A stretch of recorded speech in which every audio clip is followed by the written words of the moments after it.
બહુ સરસ અભ્યાસી માણસ છે. ભગવાનની સેવાની વાત લખી. ઠીક છે. હરિભાઈએ કહ્યું ભાગવતમાં આમ લખ્યું, ભક્તનો ભક્ત થઈને ભક્તની સેવા કરે. બહુ ફાઇન વાક્ય. ભાગવતમાંથી શોધી કાઢ્યું એમને. આવા ભાવથી સેવા કરનારનું આ તો કેટલું સહેલું છે. પણ છેલ્લાના 7 ને 11 દેહને દેહના સગા સંબંધી કરતા વિશેષ પ્રીતિ રાખવાની વાત થઈ ગઈ. વિશેષ. અને એવા ભક્તોની, એવા સંબંધવાળાની, અલ્પ સંબંધવાળાની ભગવત ભાવથી સેવા થયા જ કરે. ક્રાંતિકાને ના નડ્યો દોષ, ના નડી પ્રકૃતિ, ના નડ્યો સ્વભાવ, મસ્તી ગઈ નહીં, આનંદ ગયો નહીં, ઉમંગ ગયો નહીં. જય સ્વામિનારાયણ. સાધન કર્યું નહીં, સાધન દેખાયું નહીં. શું કર્યું? કશું જણાવવા ના દીધું. અને જય સ્વામિનારાયણ હૃદય બદલાઈ નાખ્યું. હૃદય બદલાઈ ગયું. આપણે તો નહીં જેવા સામાન્ય પ્રસંગે જય સ્વામી વિચારમાં પડી છે.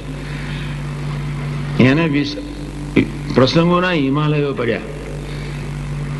હિમાલયો. એક વાત પછી કરી, સાજે નહીં કરું.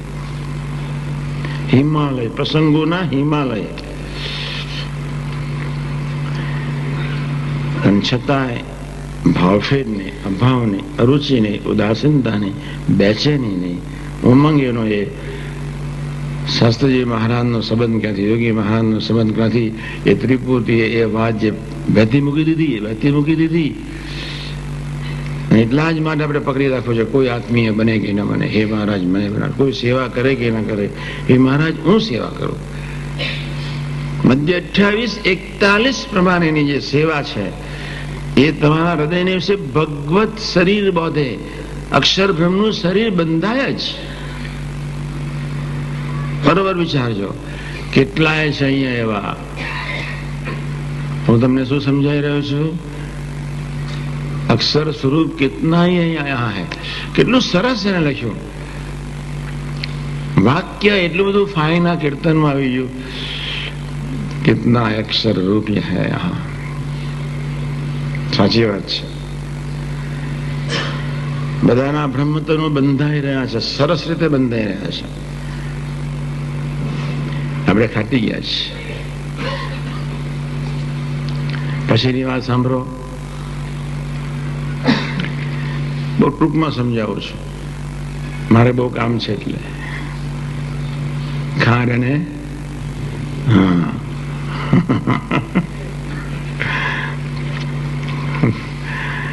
સંકલ્પ કરી નાખજો. પ્રથમ સૌરને અડાનો સંકલ્પ કરવામાં શું વાંધો છે? આપણે સંકલ્પ કરીશું તો મહારાજ વર્તાવાના. જ જન જ. આંખ એમની છે, આપણી નથી. કાન એમના છે, આપણા નથી. જીભ એમની છે, આપણી નથી. મન બુદ્ધિ ચિત્ત અહમ એને લઈને ચેતન છે, આપના છે. મન બુદ્ધિ ચિત્ત અહમ એમને લઈને ચેતન છે. તો આપણને વિચાર એ રીતનો હોવો જોઈએ. પ્રભુને લઈને ચેતન, પ્રભુને લઈને મારું તંત્ર. તો મારું તંત્ર એવું હોવું જોઈએ જે પ્રભુને ગમતું હોવું જોઈએ. આંખ યોગ્ય જુએ, સ્વાધ્યાય ભજન. કાન યોગ્ય જુએ, સ્વાધ્યાય ભજન.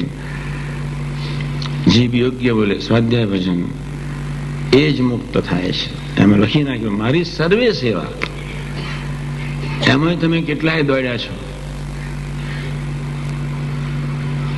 કેટલાય. મને આનંદ છે. એ અક્ષર બ્રહ્મનું શરીર બંધાય જ જ જ. પ્રથમના 16 પ્રમાણે સવડા વિચારો જ ગ્રહણ કરે અને અવડા વિચારોનો ત્યાગ કરી દે. અક્ષર બ્રહ્મનું શરીર મફતમાં બધે પડે. યોગાનંદ પરમહંસ કેલિફોર્નિયામાં, સાન ફ્રાન્સિસ્કોમાં એમની બુકલેટમાં એમણે લખ્યું છે, જે વ્યક્તિ પોઝિટિવ વિચારમાં રાચે એનામાં બ્રહ્મના વિચારો પ્રગટે અને બ્રહ્મરૂપ થાય. એનું વાક્ય સર પ્રથમનો સ્વર મને યાદ આવી ગયો. ફકીરભાઈને પૂછી દેજો. જે વ્યક્તિ સાધક પોઝિટિવ વિચારમાં રાચે એમાં બ્રહ્મના વિચારો પ્રવેશે. બ્રહ્મના વિચારો અંદર પ્રગટાવે મહારાજ, બ્રહ્મરૂપ થાય. સવડા જ વિચારો નેગેટિવને ફેંકી જ દેવાના. એવામાં એવી કેટલાય છે. છેલ્લી વાત,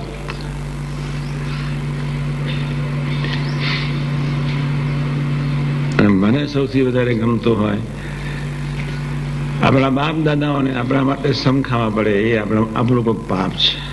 હું એવી વૃત્તિથી જીવનારો સાધુ છું. આપણા માટે યોગી માનને ઉદાસ થવું પડે તો વી મસ્ટ ડાય, મરી જવું સારું.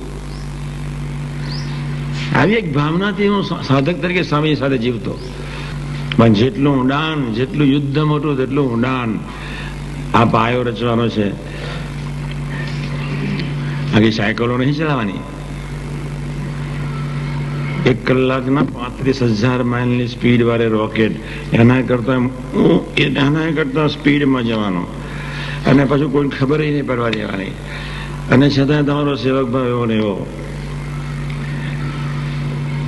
એટલે મૂંઝવણની પરાકાષ્ઠા એટલે સેવક ભાવના પાતાળે પાયા, ઉડાનના પાતાળે પાયા. કોઈ ગભરાવાની જરૂર નથી. પ્રથમ સોલ લઈને બેસી જાઓ, તું તારું મન કામ કરું, મારું કામ કરું. છેલ્લી વાત બરોબર વિચારજો. જે મને બહુ ગમે, બહુ ગમે, બહુ ગમે એટલે બહુ ગમે. 5 વતનાનમાં ભગવાન સ્વામિનારાયણે સમ ખાધા. જયારે વતનાન લોન ત્યારે મારા વાળા 9 કરોડ ઉભા થઈ જાય. પરમહંસોના સમ ખાવા પડ્યા, આ સભાના સમ ખાવા પડ્યા,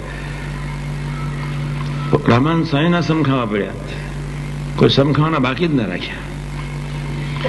રામાન સ્વામીના સમ ખાઈને કહું છું, પરમહંસોના સમ ખાઈને કહું છું, આ સભાના સમ ખાઈને કહું છું. છેલ્લાનું બીજું, છેલ્લાનું 21, મધ્ય 13, પ્રથમ 18, 5 વતના જ છે. તો એ નાસ્તિકતા આપણા આત્માને વિશે એટલી બધી પ્રવેશી ગયેલી છે. અથવાનો બીજો અર્થ છે ભગવાનના બળે જીવવાના હેવા નહીં હોવાને કારણે. અથવાનો ત્રીજો અર્થ છે એની કરુણાનો ખ્યાલ નહીં હોવાને કારણે. અથવાનો ચોથો અર્થ છે એનો થોડો ઘણો ગુણ નહીં લેવાને પાપે કરીને. ભગવાન સ્વામિનારાયણે શા માટે તપસ્યા કરી? ભાઈ, શા માટે એમણે તપશ્ચર્યા કરી? બંધ થઈ જાય બુદ્ધિ. એક સંપ્રદાય સ્થાપવો હતો, એક 2 નમૂન તપસ્વીનું દર્શન કરાવતું, 2. ત્રીજું તમારા ધર્મ, જ્ઞાન, વૈરાગ, ભક્તિ દિન પ્રત્યે વિકાસ પામે. એટલે એ જે તપશ્ચર્યાનો જે પુણ્ય હરિભક્તોને મફતમાં વહેંચવું હતું, એ પુણ્ય આપણને આપે છે. પછી શું? આપણે તો એને ન ગમે એટલું જ નહીં કરવાનું. એ પુણ્ય આપ્યા જ કરે છે, આપ્યા જ કરે છે. એટલા માટે તો તપશ્ચર્યા.